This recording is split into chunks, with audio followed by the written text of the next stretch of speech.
आप अपने शहजादे की मैयत को देखकर फरमाने लगे, ऐ इब्राहिम, अगर ये रब की तरफ से हुक्म न होता तो हम तुझ पर इससे ज्यादा गमजदा और गमगीन होते। हकीकत में हम शदीद गमजदा हैं, आंखें आबदीदा और दिल गम से भरा हुआ है, लेकिन हम ऐसी कोई बात नहीं करेंगे जिससे परवरदिगार आलम हमसे नाखुश हों।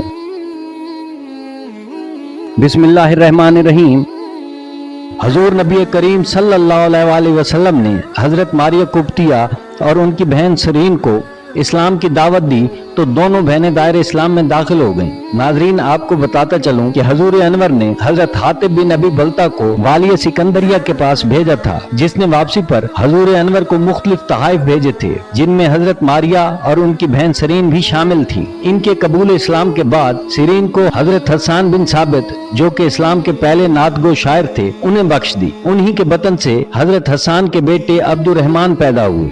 हजरत मारिया कुब्तिया हजूर अनवर के पास मिलके यमीन की हैसियत से रहीं, जिनके बतन अक़दस से हजूर अनवर के साहबजादे पैदा हुए, जिनका नाम इब्राहिम रखा गया। रिवायात में है कि हजरत इब्राहिम रज़ियल्लाहु ताला अन्हु की पैदाइश 8 हिजरी माह ज़िलहज्जा में हुई। हजरत इब्राहिम की दाई हजरत सलमा मुकर्रर हुई, जो आप सल्लल्लाहु अलैहि वसल्लम की आजाद करदा कनीज थी। हजरत अनस बिन मालिक से रिवायत है कि हजरत इब्राहिम की पैदाइश पर हजरत जिब्राइल अलैहिस्सलाम हजूर अनवर सल्लल्लाहु अलैहि वसल्लम की बारगाह अक़दस में हाजिर हुए और आपको बेटे की पैदाइश पर मुबारकबाद दी।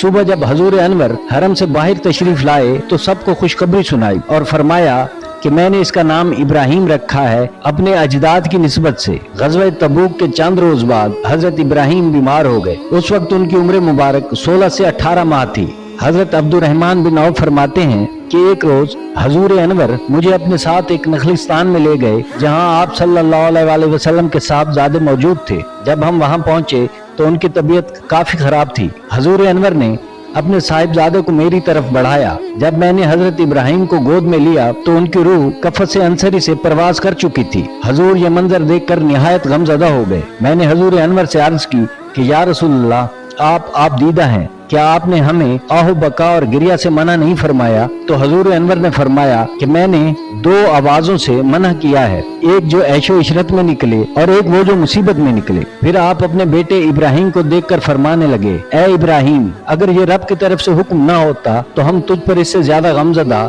और गमगीन होते। हकीकत में हम शदीद गमजदा हैं, आंखें आबदीदा और दिल गम से भरा है, लेकिन हम ऐसी कोई बात नहीं करेंगे जिससे परवरदिगार आलम नाखुश हों। हजरत फजल बिन अब्बास ने आप सल्लल्लाहु अलैहि वसल्लम के शहजादे को गुस्ल दिया। जब जनाजा उठाया गया तो आप सल्लल्लाहु अलैहि वसल्लम कब्र के करीब हो गए। उस दिन सूरज को ग्रहण लगा हुआ था। लोगों ने इस ग्रहण को शहजादे की मौत से मंसूब किया तो आप सल्लल्लाहु अलैहि वसल्लम ने फरमाया कि इसका ताल्लुक किसी की मौत और जिंदगी से नहीं,